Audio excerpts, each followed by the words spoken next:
अस्सलाम वालेकुम गाइस। अस्सलाम वालेकुम, good morning and welcome to our YouTube channel. कैसे हैं आप सब लोग? उम्मीद है आप सब खैरियत से होंगे। अल्हम्दुलिल्लाह हम भी बिल्कुल ठीक हैं। आज हम यहाँ पे आए हुए हैं मॉर्निंग वॉक के लिए। और मॉर्निंग वॉक करने तो हम आए, लेकिन सारी रात बारिश होती रही है। वैसे मौसम अगर देखें कि कितना अच्छा है, तो मौसम काफ़ी अच्छा है इस वक्त। और अंदर जो है ना, हमें काफ़ी पानी भी नज़र आ रहा है जो कि खड़ा हुआ है हर जगह पे। तो चल के देखते हैं फिर कितना पानी है और कितना रश है। देखते हैं कि आज जो है ना वो कौन कौन आया हुआ है अंदर वॉक करने के लिए। और चलते हैं और फिर दिखाते हैं आपको अंदर का व्यू, और बताते हैं कि आज के व्लॉग में हम क्या करने वाले हैं। और बस हम लोग पार्किंग करके आ गए हैं अंदर। और अंदर का जो व्यू है वो इस वक्त बहुत ही पीसफुल है, एज़ ऑलवेज। सुबह के 5:30 बजे जैसा होता है बिल्कुल वैसा है। लेकिन आज जो है ना वो व्यू पीसफुल होने के साथ साथ बहुत खूबसूरत भी है, क्योंकि बारिश हुई हुई है। ऑल्दो के हर तरफ पानी आप देख रहे हैं, लेकिन फिर भी जो है वो आज बहुत सारे माइग्रेटेड बर्ड्स यहाँ पे हमें नज़र आ रहे हैं। कोई उड़ता हुआ आएगा तो हम आपको दिखाएंगे ज़रूर आगे चल के। तो आज की जो वीडियो है, आज हम क्या बात करने वाले हैं और आज का क्या टॉपिक है, उसके बारे में जो है वो ज़ुबैर हमें बताएंगे। तो जो है वो ओवर टू ज़ुबैर।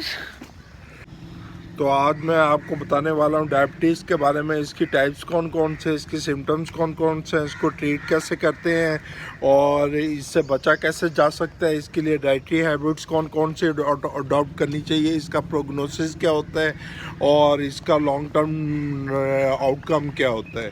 तो मेनली जो है डायबिटीज़ जो है ना 2 टाइप्स की तो कैटेगरीज़ में आती है कि डायबिटीज़ मिलाइटस और डायबिटीज़ इंसिपिडस।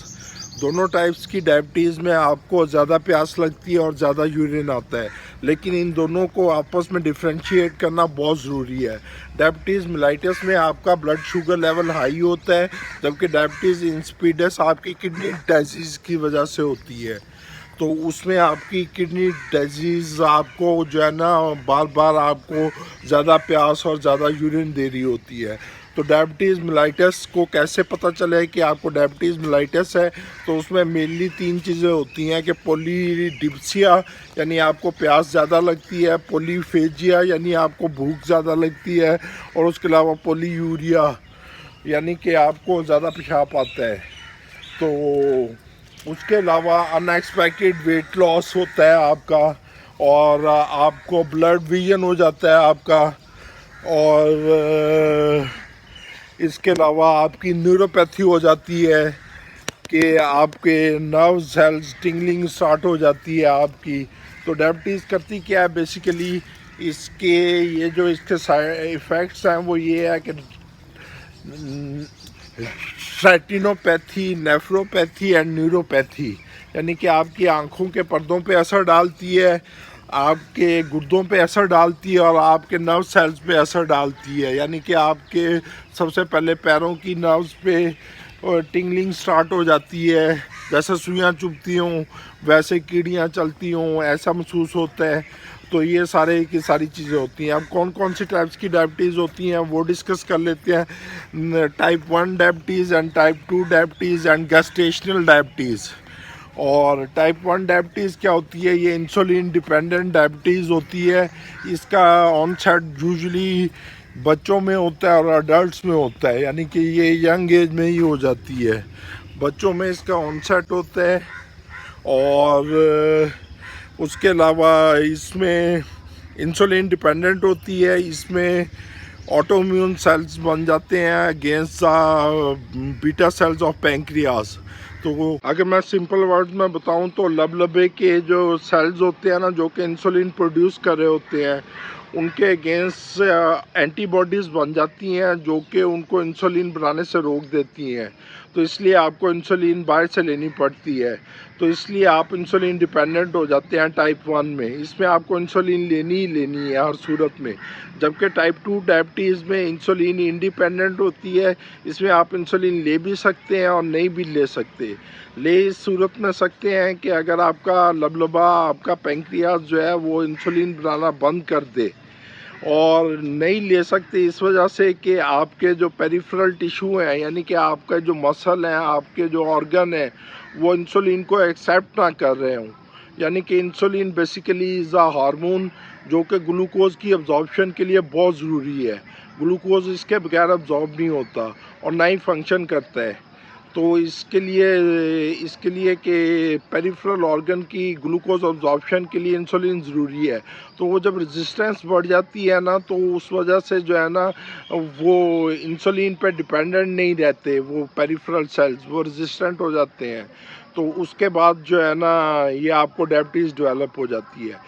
अब टाइप 1 डायबिटीज़ जो होती है वो मोस्टली जेनरिक होती है और उसके अलावा आइडियोपैथिक भी होती है, यानी कि आपको डेवलप हो सकती है विदाउट एनी रीज़न। तो इसमें ऑटो एंटीबॉडीज़ बनी होती हैं, तो आपके पैंक्रियाज के सेल्स के अगेंस्ट जो कि लबे के सेल्स को डिस्ट्रॉय कर देती हैं, तो आपकी इंसुलिन बनना बंद हो जाती है। तो इसके लिए आपकी ट्रीटमेंट ये है कि आप इंसुलिन शॉट्स लें। इंसुलिन जो है ना वो short acting, medium acting and long acting होती है। तो आप उसको मील्स के हिसाब से ले सकते हैं कि आप दिन में कितनी दफ़ा मील लेते हैं, 1 दफ़ा मील लेते हैं, 2 दफ़ा मील लेते हैं या 3 दफ़ा मील लेते हैं। तो उसी हिसाब से आप अपनी इंसुलिन जो है ना वो उसको जो है वो एडजस्ट कर सकते हैं। उसके यूनिट्स वगैरह वो आपको एंडोक्राइनोलॉजिस्ट जो आपका डायबिटोलॉजिस्ट है वो आपको मशवरा दे देगा। अब मैं टाइप 2 डायबिटीज़ पे आता हूँ। इसके सिम्टम्स, इसके कॉजेज़ और इसकी सारी की सारी डायग्नोसिस और इसकी ट्रीटमेंट पे। तो टाइप 2 डायबिटीज़ जो होती है वो बेसिकली जो होती है वो उसमें आपको जो है ना इसमें वही वाले सारे सिम्टम्स होते हैं, यानी कि आपको बार बार पेशाब का आना। इसको डायग्नोज कैसे करते हैं कि आप ब्लड शुगर लेवल इसमें हाई हो जाता है तो आप इसमें ब्लड शुगर रैंडम कर लेते हैं कि घर पे ही ब्लड शुगर को चेक कर लेते हैं, या fasting blood sugar, overnight fasting blood sugar, कि आपने सारी रात फास्टिंग की है और उसके बाद सुबह को उठ के आपने फास्टिंग ब्लड शुगर दी है, तो उसमें आपका ब्लड शुगर लेवल चेक किया जा सकता है। और उसके अलावा जो है ना इसमें HbA1c होता है जो के 2 to 3 मंथ में आपकी ब्लड शुगर लेवल को चेक करता है। और ये जो है ना ये इसमें आपका ब्लड शुगर लेवल 100 तक रहे तो नॉर्मल कंसीडर किया जाता है। 125 से अबव चला जाए तो इसको अबनॉर्मल कंसीडर किया जाता है। और अगर हाई लेवल्स पे आ जाए अबव 400 तो ये आपके यूरिन में आना शुरू हो जाता है और आपके नर्व्स और आपकी किडनी को इफ़ेक्ट करना शुरू कर देता है। तो इसमें अब ट्रीटमेंट कैसे की जाए इसकी। आप अपनी शुगर की गोली जो है ना जो कि ब्लड शुगर लेवल को कम करती है वो शुगर की गोली खा लें। और उसके अलावा अगर आपके मसल कॉरस्पॉन्ड नहीं कर रहा है, पेरिफेरल आपको इशू है, तो आप उसके लिए इंसुलिन भी लगवा सकते हैं। तो ये डिपेंड करता है आपके डायबिटोलॉजिस्ट पे कि वो आपको किस तरह डायग्नोज करता है। यूजुअली जो है ना ग्लूकोज जो होता है वो ग्लाइकोजन की फॉर्म में स्टोर होता है आपके लीवर में और आपके वर्किंग मसल में, ठीक है। तो ग्लाइकोजन की डिप्लीशन जब हो जाती है तो एडिपोज सेल्स जो होते हैं ना, जो आपके फैट सेल्स होते हैं, वो उनकी डिसोल्यूशन स्टार्ट हो जाती है, यानी कि वो डिज़ोल्व होना शुरू हो जाते हैं। तो उनसे कीटोन बॉडीज़ बनना शुरू हो जाती हैं। और कीटोन बॉडीज स्टारवेशन में, यानी कि जब आप स्टार्व कर रहे होते हैं तो वो बेसिकली आपका फ्यूल सेल्स होते हैं जो कि ऑक्सीडेशन में compete करते हैं विद द इंसुलिन ग्लूकोज या आपके विद द ग्लूकोज आपके मसल में यूज़ होने के लिए। तो फ्री फैटी एसिड्स जो है ना, आपकी जो फैट है, ओबेसिटी है, वो basically is the major cause of diabetes in elderly, ठीक है। तो आपने अपनी बॉडी फैट को बड़ा मेंटेन रखना है कि ज़्यादा फैट नहीं होने देनी। और फ्री फैटी एसिड जो कि आपके LDL वगैरह हैं, यानी कि लो डेंसिटी लिपोप्रोटीन वगैरह, जिसमें आपका फ़ैट ज़्यादा होता है और प्रोटीन क्वांटिटी कम होती है, ऐसी डाइट लें कि जिसमें आपकी प्रोटीन डाइट ज़्यादा हो और फैट कम से कम हो। जिनको डायबिटीज़ है उनके लिए रिकमेंड किया जाता है कि आप प्रोटीन डाइट ही लें। प्रोटीन डाइट का मतलब है आप निशास्ता ज़्यादा लें और फैट कम खाएं। और उसके अलावा कार्बोहाइड्रेट जो होते हैं आपके, वो जो है उनको अवॉइड करना है, जैसा कि ग्लूकोज वगैरह, आटा। जैसा कि प्रोटीन वाली डाइट में आप अंडा खा सकते हैं, दूध ले सकते हैं, और उसके अलावा आप दालें खा सकते हैं। दालें बड़ी रिच सोर्स ऑफ प्रोटीन होती हैं। गोश्त खा सकते हैं, प्रोटीन ब्रेड मिल जाती है आपको, वो खा सकते हैं। जबकि आप जो है ना कार्बोहाइड्रेट वाली डाइट, जैसा कि रोटी है, तो रोटी अगर आपने खानी है तो होल ग्रेन व्हीट यानी कि चक्की का आटा लाजमी इस्तेमाल करें, और मैदे को कम से कम अवॉइड करें। और उसके अलावा जो है आपकी ग्लूकोज शुगर तो लेना बंद कर देना, जो आपकी टेबल शुगर है वो उसको बंद कर दें। आप अगर आपको शुगर डायग्नोज होगी या तो शुगर लेना बंद कर दें। जितनी मर्जी क्रेविंग हो रही है आपकी, आप शुगर लेना बंद कर दें। और डायबिटीज़, हनी यूज़ कर सकते हैं इसमें डायबिटीज़ के लिए। हनी यूज़ क्योंकि फ्रुक्टोज जो होता है ना वो डिपेंडेंट नहीं होता इंसुलिन के लिए, एब्जॉर्प्शन के लिए। तो इसके लिए फ्रुक्टोज जो है ना वो is an alternate source of glucose, ठीक है। तो उसके अलावा दूसरी चीज़ ये है, डायबिटीज़ में आपको ख्याल रखने वाली सबसे इम्पॉर्टेंट हाइपोग्लाइसीमिया, यानी कि आपके शुगर लेवल का डाउन हो जाना।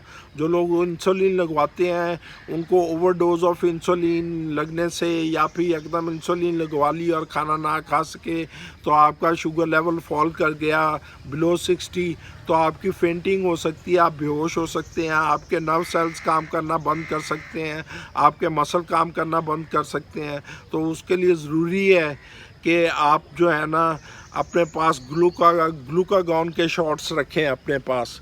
तो glucagon is a hormone which is an antagonist to insulin, जो कि आपके मैदे में प्रोड्यूस होता है। तो इसके लिए ज़रूरी है कि आप फ़ौरन ही कोई ना कोई चीज़ जो है ना, कोई ब्रेड का पीस या कोई और चीज़ मैदे में डाल लें, ताकि आपका ग्लूकागॉन प्रोड्यूस हो और वो जाके जो है ना वो एंटागोनाइज कर दे इंसुलिन को, और आपकी जो है ना शुगर लेवल रेज हो जाए। फ़ौरन ही शुगर का बंदोबस्त करें, ठीक है। तो इसके लिए ये ज़रूरी है। और इसमें जेनेटिक कॉजेज़ आ जाती हैं कई सारी। जेनेटिक कॉजेज़ में कौन कौन सी होती हैं, जस्ट लाइक आपकी डाउन सिंड्रोम है, क्लाइनफेल्टर सिंड्रोम है, और आपका जो है ना एक्रोमेगैली है, मार्फान सिंड्रोम है। तो जेनेटिक सिंड्रोम कई सारे होते हैं। तो इस वजह से इसमें ये कहते हैं कि कंसेंजुअस मैरिज नहीं करनी चाहिए, और आपने जो है ना जेनेटिक्स का ख्याल रखना चाहिए इस सब चीज़ के लिए। तो डीएनए के थ्रू ये ट्रांसफ़र होती है। और एक्सरसाइज इसमें बहुत इम्पॉर्टेंट चीज़ है। एक्सरसाइज, रेगुलर वॉक, और अपनी डाइटरी हैबिट्स का ख्याल रखना, स्पेशली इसके प्रोग्नोसिस के लिए वेरी इम्पॉर्टेंट। तो मुझे बहुत सारे ऐसे पेशेंट मिलते हैं जो कि पूछते हैं कि कौन सी ऐसी गोली खाएं जिससे कि आपकी शुगर बिल्कुल ख़त्म हो जाए। तो sugar is a chronic illness, यानी कि ये लॉन्ग लास्टिंग इलनेस है, आपके साथ साथ चलती है, लेकिन इसका मतलब ये नहीं है कि आपकी लाइफ लाइन ही ख़त्म हो गई है। तो इसके साथ आप हंसी खुशी रह सकते हैं, लेकिन आपको बस अपनी सेहत और इसमें परहेज़ बहुत ज़रूरी है। तो इसके लिए आपको अडल्ट ऑनसेट ऑफ डायबिटीज़, जो कि आपको अक्सर 40s के बाद होती है हाइपरटेंशन के साथ, तो उसमें आपको यूजली ओरल हाइपोग्लाइसेमिक गोलियां वगैरह खानी पड़ती हैं, जो कि आपके ब्लड शुगर लेवल को कम करती हैं। उसके बाद रेगुलरली आपको इंसुलिन पे आना पड़ता है, और फिर इंसुलिन के बाद जब आपको इंसुलिन रेजिस्टेंट हो जाते हैं तो फिर आपको समटाइम्स दोबारा ओरल हाइपोग्लाइसेमिक पे जाना पड़ता है। यानी कि जब आप 70s पे पहुंचते हैं तो फिर आपको दोबारा ओरल हाइपो, तो इसके लिए ग्लूकोज टॉलरेंस टेस्ट होता है। बेसिकली बहुत सारे मेथड्स हैं इसको रूल आउट करने के लिए। तो वो जो है ना आपका एंडोक्राइनोलॉजिस्ट आपको बेटर एक्सप्लेन कर सकता है। It is a very vast topic, तो इसको डिटेल में इस पर भी बात होती रहेगी। तो सिंपली मैं आपको बता सकता हूँ कि डायबिटीज़ को कम्प्लीटली क्योर नहीं किया जा सकता, लेकिन इसको मैनेज किया जा सकता है, और इसको अच्छे तरीके से मैनेज किया जा सकता है with the help of a doctor and with the will of a patient. कि पेशेंट अपनी डाइटरी हैबिट्स और अपनी एक्सरसाइज और अपनी डाइट का ख्याल रखे और डॉक्टर की दी हुई मेडिसिन को रेगुलरली खाता रहे और अपनी ब्लड ग्लूकोज को चेक करता रहे। इसके साथ ही आज का व्लॉग होता है ख़त्म। अगर आपका कोई सवाल हो तो नीचे कमेंट सेक्शन में आप बता सकते हैं। चीदा और बड़े बड़े इसमें जो इश्यूज़ हैं वो मैंने आपसे डिस्कस कर लिए हैं, तो कोई भी सवाल हो तो आप कमेंट सेक्शन में मेरे से पूछ सकते हैं। Thank you very much. तो इसके साथ ही जी आज का हमारा व्लॉग होता है यहाँ पर ख़त्म, और उम्मीद करते हैं कि आपके लिए ये बहुत ही जो है वो इन्फॉर्मेटिव रहा होगा। और बाकी ये है कि हम आपसे मिलेंगे अब अगले व्लॉग में, और तब तक के लिए मैं दे इजाज़त। टेक केयर एंड अल्लाह हाफिज़।